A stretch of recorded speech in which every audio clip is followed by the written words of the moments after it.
We are live 364 days a year. What are we doing here? If Dom turns at SummerSlam, I'm shaving my moustache off. I told you, if that happens, it's going. My lip is cold because of a stupid bet that I made on YouTube. Oh, good. Wrestle's better than Daniel Bryan. Bryan Daniels. Better than Okada. How did not get sushi after Monday Night Raw? Welcome to Wrestling Republic's daily broadcast, a show where a rotating cast of wrestling fans from around the world come and share and debate their opinions, with live comments from all of you shown throughout, as after all, fans are what makes wrestling so special. So sit back, grab a beverage and enjoy the show. TNA Wrestling has arrived on AMC, but did they make an impact or not? Well, we are going to be discussing that on today's show. Good evening from Swansea, South Wales wrestling fans. I'm your host, Ben Allison, and you are watching Wrestling Republic's daily broadcast. We've got an absolutely stacked lineup of topics today, and I can't wait to get into them.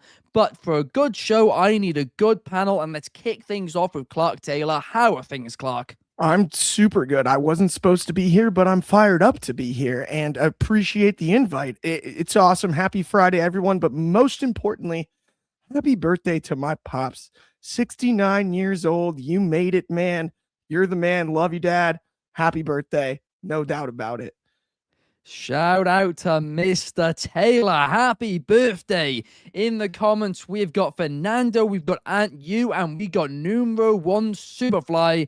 And we are going to be talking about TNA in just a second. But before we do, I also need to introduce Lawrence. How are you today, Lawrence? Man, I'm feeling great. Excited to talk about the comments for tonight and gearing up for SmackDown, man. I'm excited for SmackDown tonight. So I know we'll talk that WWE title tournament here in a second.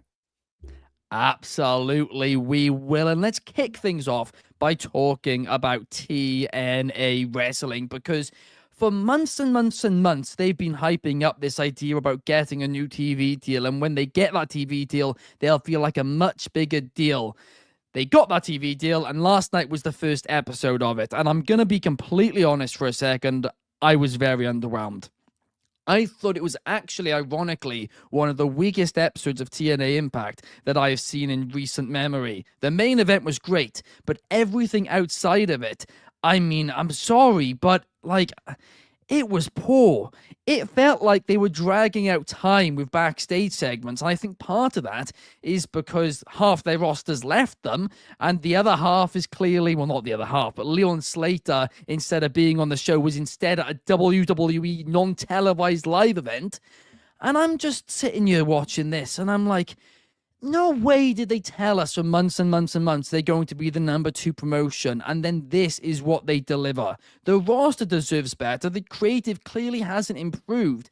And I thought maybe I'm just being too harsh, but I went on Cage Match after the show, looked at the rating, and it's currently sitting at a 1.7 out of 10. Now, I do think that is a little bit too harsh, to be honest with you. I think it's about a 4. But Clark, I want to get your thoughts on this. So I would assume that I'm not the only one here that watched Home Alone over the holidays. I think it's a great film. Absolutely. Kevin McAllister, based in Chicago, the whole nine. But the way I would describe the episode that I watched last night, and I spent my hard-earned time watching this episode, is the exact moment where Kevin is looking through his older brother Buzz's trunk, and he finds the picture of his girlfriend, and he just says, "Buzz, your girlfriend." Woof. Because what are we doing here? What was that? Even the AJ Styles segment fell flat. That was a sure thing. That's a home run on paper. You have AJ Styles. They're going to play the old music at TNA. We're like, wait, that was it? That was all we got? Not to mention, of course, the Thunder stolen on Wednesday night with the signing of the Rascals, Myron Reed versus Leon Slater being canceled. No Leon Slater on the card. We're well aware he's in Europe with the WWE. I can't explain this. I can't explain it. This was the chance. This was the perfect opportunity. All this talk, all this buildup, and that's what we got. That's what we got. I knew you weren't going to be a fan of it, Clark. I knew it. But there was one segment specifically which I was a fan of, and that was the one with Santina Morella, and then came down Sonya Deville, now known as Daria, and then the debuting Elena Black, formerly known as Cora Jade. I really did enjoy this segment. And then it was pointed out to me that they did this exact same segment with Robert Stone and Alicia Fox 3 or 4 months ago. They the did. exact same segment. Mm-hmm. I'm sorry, but this is like, I don't understand how you can get it this wrong, right? Now, it's always hard to live up to the hype of a season premiere or debut just because expectations are always too high. I understand that, but to get it this wrong when you've hyped it up so much, I can't get my head around it. Numero One Superfly basically saying that it felt like a huge commercial, and Fernando literally saying it felt like a huge commercial. The worst part about it to me, Ben, is I've watched better episodes of Impact on streaming services over the last few years than this one. Like, you have your one shot. It's like getting called up from the minors and then changing your batting stance. Like, well, why would you do that? Like, changing the way that you even operate. It's like getting called up to the main roster and then suddenly deciding not to do any of the things that brought you to the dance. Like, I don't get how it wasn't like all hands on deck for this. It felt like such an important opportunity, and it was like it felt slow. Yeah, it really did. And the other thing I do want to quickly bring up is about the money, right? Because the big point that the TNA president has been saying for months and months and months about this TV deal is it'll give them the money to be able to up their production, be able to pay their roster, give them better contracts and all of this. Yet over the last month, I mean, more talents have been let go. They're not renewing contracts. They're only extending contracts, not offering new ones. The production clearly wasn't any better last night. The audio was really, really poor for what you'd expect on AMC, to be honest with you. My only thought is maybe they're slightly worried about being cancelled very early on, so they're trying to be a little bit conservative with it. I don't know. Not to mention, even, Ben, for an arena show, they did reverse hard camera shots that showed more empty seats than we've seen in, like, the memes for the last 2 years at other promotions. Like, they intentionally, from a production standpoint, showed that side of the arena. Multiple times they cut to that camera. I'm like, what are you doing? That's 1,500 empty seats is what you're showing, right? That's the backdrop behind the two people wrestling. Like, good job. What? Absolutely nuts. But Lawrence, I want to get your thoughts on it. Are me and Clark being too harsh? Did you enjoy the episode? Yeah, realistically, I would say that me watching the episode, I appreciated AJ Styles segment. I thought it was, kind of what you expect. You can kind of tell AJ, obviously, of course, that's his stomping grounds. He has a lot of love for TNA. So anytime he's been able to kind of come back, you can kind of see he just going out there to handle business.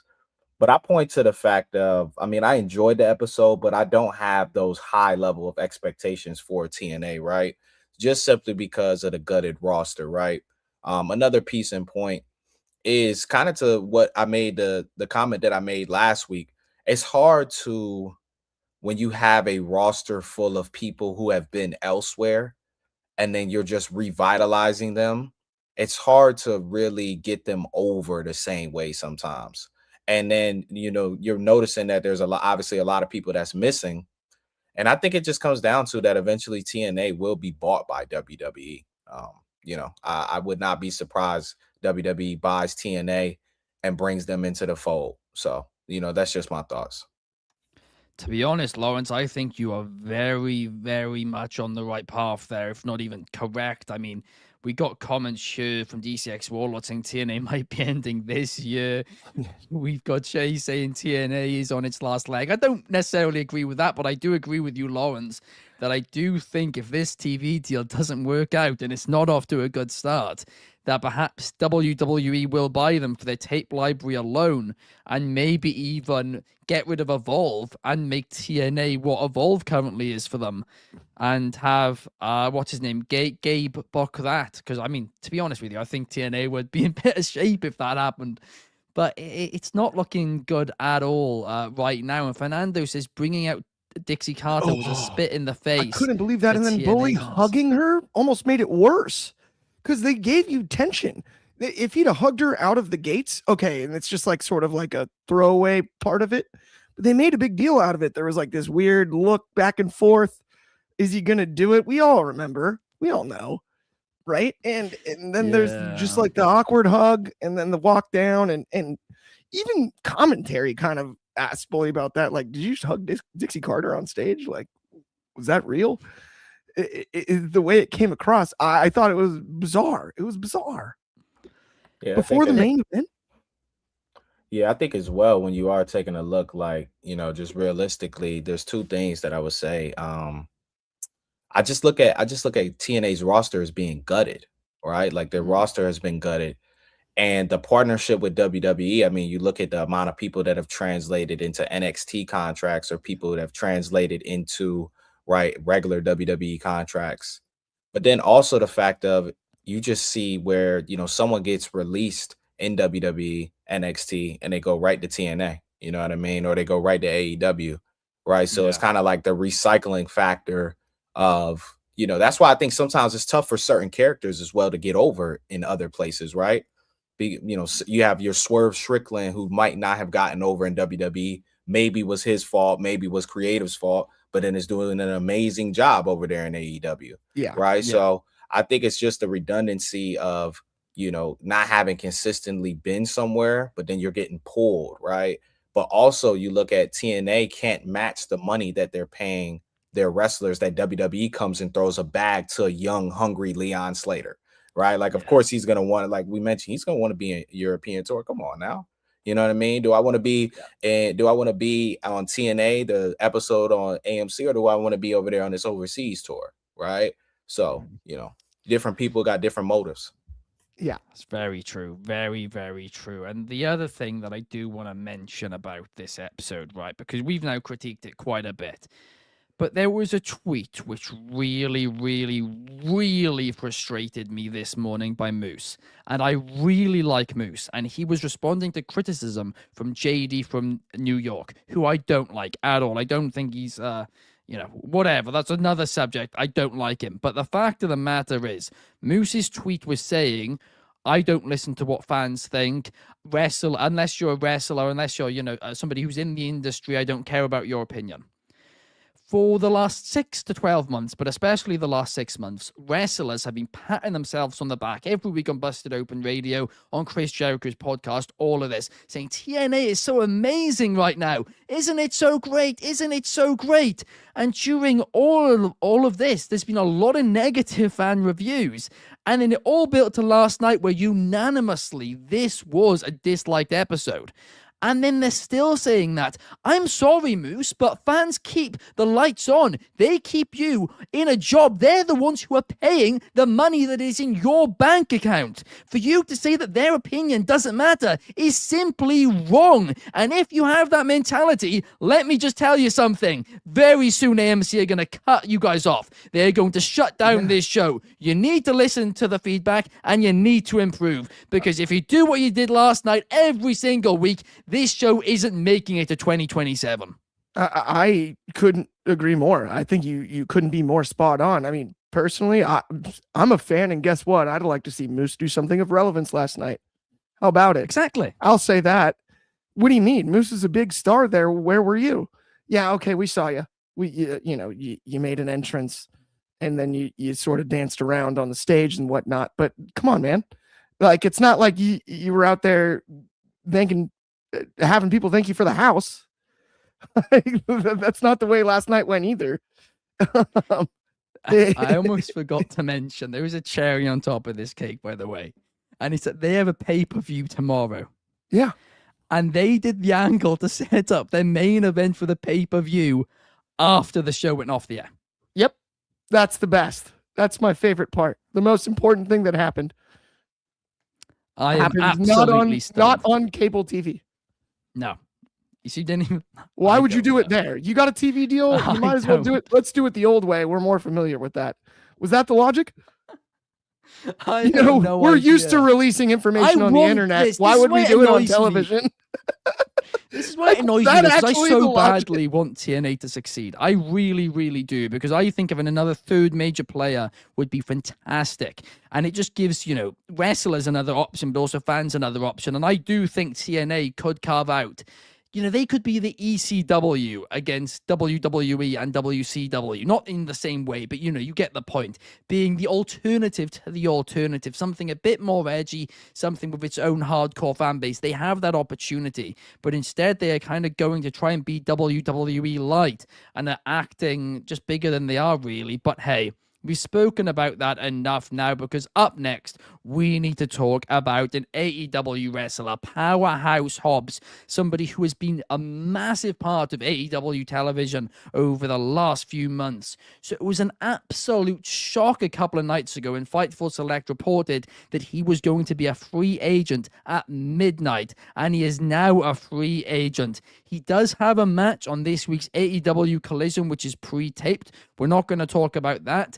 But the fact is, he is a free agent. He is free to go wherever he wants, and WWE are reportedly interested in him. And I'm going to be honest, if I was him, I'd go to WWE. And if I was WWE, I'd be very interested in him, Clark. So I am in agreement on a lot of that, what you just said. Okay, I have a very nuanced opinion on this. Obviously, with Off the Air on Tuesday nights covering NXT, I've been highly critical of a lot of wrestlers that have come over from AEW and joined NXT, and I've thought maybe the fit didn't really make sense for a few. I mentioned even earlier this week Blake Monroe and Ricky Saints specifically. I do actually believe for Ethan Page it was a really good fit. And then I also earlier this week discussed the absolute fact that the men's side of the NXT roster has been gutted. Powerhouse Hobbs, Obafemi going to the main roster is huge. And in my opinion, Powerhouse Hobbs logically could be someone that, if packaged properly by the WWE, could be an immediate force on the main roster himself. I think you have to book him and Oba too similarly. And that's why he is the perfect candidate to fill the void on Tuesday nights. Have him win the title in his debut and make him the biggest NXT monster we've ever seen. Slam everybody. Absolutely tear through that roster. Powerhouse Hobbs, Will Hobbs, whatever you want to, Calvin and Hobbs, whatever you want to call him, when you get him to NXT, I'm telling you right now, book him to the moon in NXT. He's the perfect candidate to carry the NXT men's division into the future. He has the proper amount of experience in AEW. He can fit the NXT aesthetic very well because he's just young enough that he can work with some of these younger talents that we're going to see come through NXT in 2026 and 27. I think that is the most logical landing point. And I would argue that if it was my choice, his resume in NXT needs to look better than Ricky Saints so fast, because he is the perfect guy to fill that void that has been left by Obafemi and Trick Williams being called up to the main roster. Absolutely. I mean, when I say what I'm about to say, I understand he's left AEW on extremely good terms. I understand that. But I do think he was a bit misused in AEW, because I remember during the pandemic, he was 28 years old. He came into the company and I immediately was like, this guy is a star. Turn him into a main eventer. And they just never really did that. And it's been 6 years. He's only 34. He's still young. To go now to NXT, I do think it could be a perfect fit. And worst case, he's left AEW on good terms. He could go back there easily. So it's a no-brainer, in my opinion, to go to NXT. I think it's a great get. I think it's a great get for both sides. It makes a lot of sense, and I'm really, really excited to see how this actually goes and how it plays out, because to your point, Clark, that men's division right now is very weak. So he could be a massive addition. Yeah, it's just thin as could be is the problem. And I mean, Powerhouse Hobbs is, I think that's my only concern is with Oba being called up so recently, and I see the comment there from Fernando saying reports say that no, stop, whatever. Those are rumors, not reports, right? There's no such thing as a report on that because he hasn't signed anywhere yet. But for what it's also worth, I've heard the opposite. It doesn't matter. Whatever we've heard, we could say that he's going to play a unicorn in the WWE, and they're going to change their mind. Don't it doesn't give matter. them ideas, Clark. My point is, don't give them my ideas. Point is this. My point is this.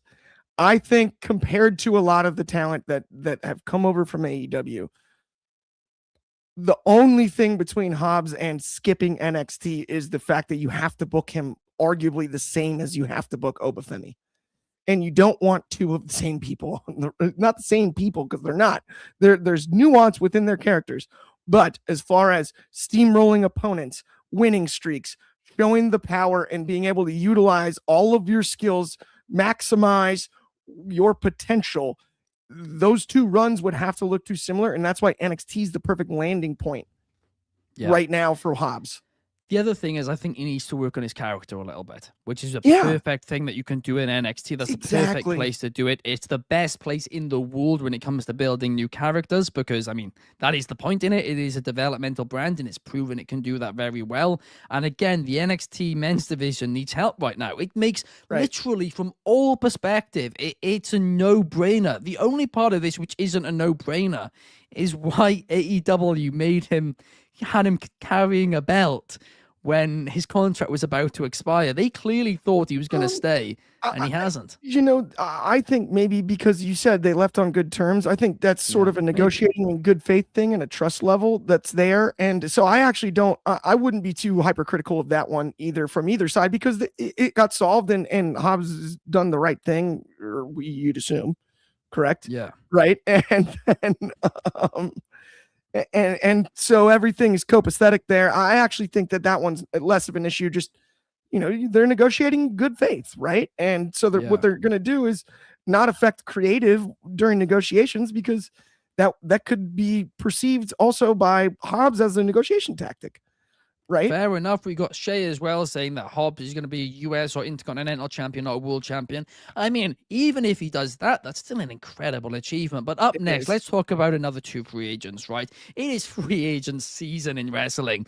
And we now have another two who have again left TNA after last night. But it is the Iconics, now known as the Inspiration. They have left the company. There is interest from multiple promotions. So I have to think WWE and AEW are among them.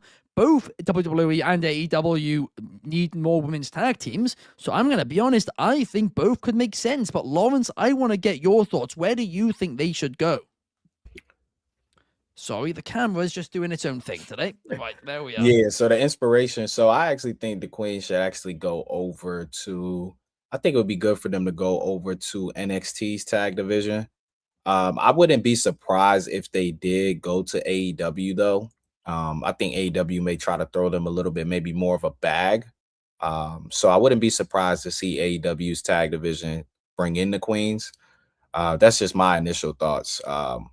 The tag division in WWE, when you think about it on the main roster perspective, obviously we know that eventually there's going to be a Rhea and Io breakup down the line. There's going to be a breakup between Charlotte Flair and Alexa Bliss, right? So I would say a lot of the women's tag division, you could tell that it was like really forced and put together, right? Maybe two top rivals now turned into two tag team partners to kind of like build out that tag division a little bit. So I think WWE probably needs them maybe a bit more, but I wouldn't be surprised either way. All right. Yeah, I mean, to be honest, I agree with you. And there is also the possibility that Numero One is mentioning here at a surprise appearance at the Rumble. I mean, you can do not one, but two surprises. Have Peyton Royce and then Billy Kay or vice versa. That could be a lot of fun. I could see that happening, Lawrence.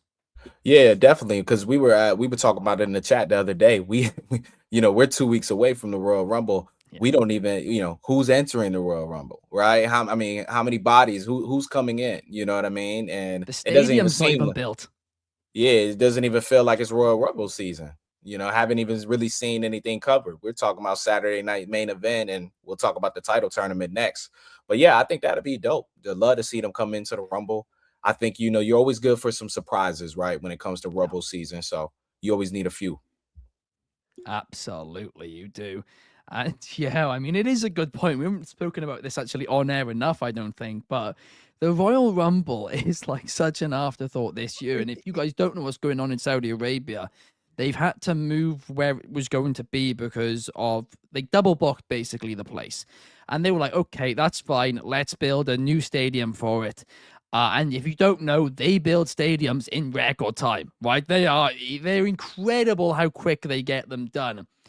But there's been photos over the last week which have, shown it, and it is nowhere near done yet. Now, I'm certain they will get it done, but it's just funny that right now there's nothing announced for this Rumble. The stadium's not built, and it's in 2 weeks' time. It's bizarre. I mean, I will say this. I've never liked the declaring for the Rumble thing. So I'm kind of glad we're not. I can't stand that. I'm declaring. What do you mean? Like, how come? And then there's qualifying matches separate from that? Like, why wouldn't they have just declared when they had the time? Is what I've kind of always thought.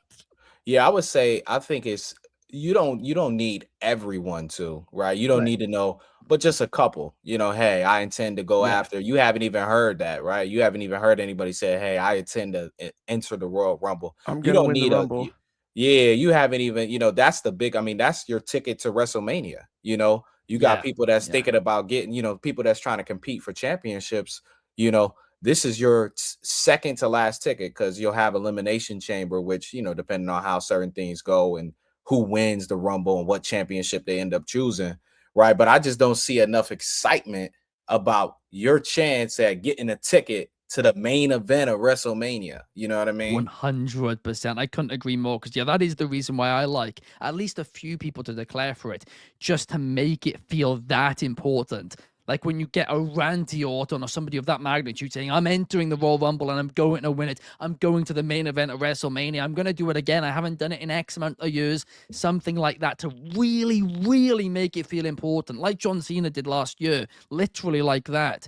But unfortunately, they just haven't even mentioned it yet. But look, they have a lot of programming and they've got Saturday night's main event first. So let's sit back, relax, because clearly the road to WrestleMania is going to be full of twists and turns this year based on, of course, what we saw last week with Drew McIntyre winning the WWE Championship, which I still can't get over. And tonight on SmackDown, we are going to be having of course, him actually talk for the first time, as well as this number one contenders tournament starting. But I do have the list of matches because we are now going to talk about the WWE title number one contenders tournament starting tonight on SmackDown. So the way it's going to work is there's going to be 4 matches, and the winners of those 4 matches are going to go to a fatal 4-way at Saturday night's main event next week, and the winner of that will go on to face Drew McIntyre at the Royal Rumble. And the number one contenders matches are Sami Zayn against Ilya Dragunov, Randy Orton versus The Miz, Damian Priest versus Solo Sikoa, and Matt Cardona against Trick Williams. That's a tough one to predict. I'll kick off my predictions. I do believe Sami Zayn is going to beat Dragunov. I think Randy Orton is going to beat The Miz. I think Damian Priest is going to beat Solo Sikoa. And I think Trick Williams will beat Matt Cardona. Sorry, Matt. I just can't see you really getting a WWE Championship push. But I've been certain about it all week long, and I'm certain about it now. Sami Zayn will win, and he will go on to the Royal Rumble, where he will be facing Drew McIntyre. And I do think there is a small possibility he will win, as regardless, I think Cody's going to have that belt back by Mania. But Lawrence, I want to go to you first on this one. What are your predictions for this tournament? Yes, for this tournament, it's interesting, to say the least. Interesting. The 2 main people that I could see, obviously, you mentioned one, Sami Zayn, Randy Orton as well, too. Obviously, this is this is a big event, right? So you want to put, I always think about it from the business perspective, right? You want to try to maximize and sell as many tickets as possible, right? So Drew McIntyre and Randy Orton, that's a match obviously you could book, and that's what people want to see. People would be willing to pay for that draw. No one's paying for a Drew McIntyre and Matt Cardano. That's not going to happen. No one's probably paying for Drew McIntyre and Solo Sikoa outside of a SmackDown episode. No one's paying for that, in that stadium. When you look at the Sami Zayn and Drew McIntyre situation, the way that they could write it is still that underdog story, right? We know that Sammy's, had problems with Drew in the past. Drew's kind of been the person he hasn't been able to get over on, right? And getting a shot in Saudi Arabia, Sami Zayn versus Drew McIntyre, even though the match has been done before, it sells. Randy sells, but I think that people would know that Randy would come up short, either outside interference or something. Trick Williams and Matt Cardano, no matter the winner of that match, it just wouldn't really even make sense. Now, Damian Priest, obviously going against Drew McIntyre, we've seen that as well before too. That could sell, but not necessarily there. Maybe in Damian's hometown, maybe that could sell, right? So that's just my thoughts. I think it has to be between Sami Zayn and Randy Orton. And in my opinion, if you're trying to maximize and put as many butts in seats, you'll book the Sami Zayn versus Drew McIntyre. There we are. We are on the same page with that one. But Clark, what is your take? Who do you think is going to walk out and walk into the Royal Rumble as the number one contender? I'm very much on a very similar page. I've got Trick Williams winning his first round matchup. I've got Randy Orton winning his first round matchup. I have Solo Sikoa, though, actually defeating Damian Priest. And then I have Sami Zayn picking up the win against Ilya Dragunov. That's our fatal four-way. The only reason I think I disagree on earlier the pick on Priest defeating Solo is we know how well Solo and Sami can work together. They've rubbed shoulders together. They've worked together for years now, dating back to the Bloodline days and everything. Since Solo's outset on the main roster, Sami and Solo know each other well. This will make the fatal four-way better. And Trick Williams sort of being the outlet liar, and I mean that not in a negative way, but he's like the new guy at the office in this one, per se. I think he'll be able to add to the match with the experience of Sami, with not that Damian Priest over Solo, not that it matters. I actually do, though, think Trick and Solo can do some spots that you wouldn't necessarily see Trick with Damian Priest.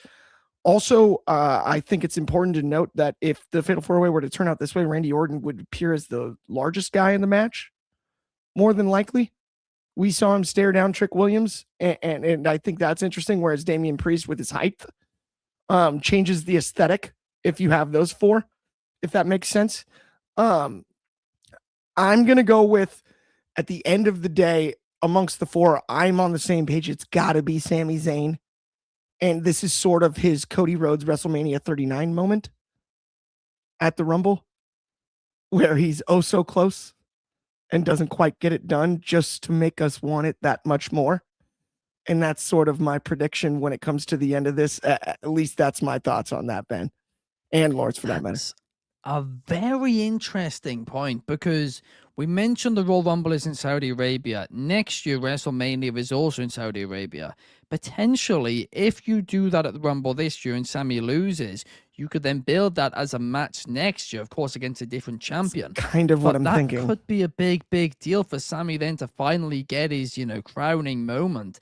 I don't hate that at all. I really like it. Yeah, not, and I appreciate you, by the way, too, because I did, that was kind of a hefty way that I got there, if that makes any sense. And I don't want it to be an exact blueprint of the Cody Rhodes thing where it's a rematch against the same mountain to climb. Not the same, right? It's not WrestleMania to WrestleMania. It's Rumble but to just next year's the WrestleMania. Rumble, the Rumble to next year's WrestleMania. And this is sort of the moment where he's oh so close. Like, whoa, he's almost got it. And then we can really build it from there. And I like the idea of winning this tournament because I think there would be too much pressure with Sami as a Rumble entrant as well if he doesn't win, right? You'd have to book him in the finish nearly no matter what. He would have to be like a Final Four. Right? Yeah. and it sort of takes that away. It takes that factor away because you've got the Sammy in Saudi Arabia to look forward to. And I know it's, he's Syrian and whatnot, but he's beloved. He's beloved every time we see him on a Saudi show. So it will be the whole crowd behind him, which I think is something that booking wise is important to note. The more global we get, different crowds are different. And there are certain crowds that may not boo Drew McIntyre in relation to Sami Zayn. That's not the case at the Rumble. Well, yeah, if you did that in Europe, right. Drew McIntyre is getting it'd be flipped. That's the most interesting part. And I think, that's where for me it makes sense for it to be Sammy here. Don't get me wrong, Orton McIntyre would be awesome, but it to me it's a shame that Hell in a Cell match that they had, which I think is actually underrated during the pandemic, wasn't in front of a giant capacity crowd, because I really like that rivalry. To me, I don't want to say it's been played out, but like I get it that they can sort of roles leave would that be there this time. To be fair, they would even be flipped, still, but I think I'd prefer to see Orton dealing more in the Cody Rhodes territory in the future. Fair enough. I completely agree with you there. I'm going to bring things back for a moment, though, to Damian Priest versus Solo Sikoa, because this is one of the matches tonight, which is, it could go either way for sure. Now, the reason that I have gone for Damian Priest is very simply, surely that feud with Aleister Black has to be open. Now, no way can they continue that. Right. But Solo Sikoa is clearly not done with the Wyatts, because he cheated and he took the lantern, didn't he, as well? So I do think it's going to be the Wyatts who are going to cost Solo Sikoa. It's not going to be completely clean, and Damian Priest will get the victory from that, and that is why he will go. I just can't see Solo beating him in any other way, because, Priest needs to do something now, because this dude's been stuck in the feud with Aleister Black for months and months and months, and it's finally over. Yeah, it's tough on that front. And the Solo booking is interesting to me, because does Damian Priest really need help? Even if, I'd almost prefer... He doesn't need help, but it just I'd almost prefer that layer not to be there. I'd almost prefer like a failed attempt by the Wyatts. Like the lights, Solo still goes over. The lights cut out. Solo's looking over the ropes, expecting something. Then Damian Priest hits him with a South of Heaven. That's exactly what I want to happen. That is exactly what I think they'll do as well. Continues the story, doesn't make it look like Priest can't beat Solo without the help, because make sure it's a 50-50 match all the way along, or even Priest being on top a little bit. But just that layer of doubt, like, hey, Solo could have won if it wasn't for the Wyatts. Pure logic, that makes a ton of sense. And to be completely honest, I think my thought process in picking Solo to win was more in what the Fatal 4-Way is going to look like than necessarily considering exactly how tonight's match is going to go. So you did make a really good point. I think either can work. But I would, any of these options can work. It's a great lineup. The more you bring it up, though, I would actually probably be shocked if the Wyatts at least don't make an attempt in this one. They have to. And I think it goes to the point with Ben, like you said, you have to build off momentum. We could say a similar thing with Gunther, right? Gunther made the GOAT tap out. Yeah. And he's had one match since then. He's come out, done a lot of, you know what I'm saying? And then he tapped out. You know what I mean? So when you're closing these storylines, it's about, elevating, not saying that someone has to, go out there and win the big one, but you want to make sure you elevate the person and you make good use of it. So that's 100%. Yeah. Absolutely. We got a couple of predictions here from DCX Warlord saying AJ Styles will win the Rumble and challenge for the TNA World Championship at WrestleMania. That would look, if that was to happen, I take back every bad thing I've said about this WWE and TNA partnership, because TNA will be put over in the biggest way possible. But it's not happening. Charlotte won NXT title for no reason. That would be. Give me Rhea Ripley. I changed my mind. In my last ever WrestleMania, I'm choosing the TNA title. Yeah. Why would I go for one of the big ones?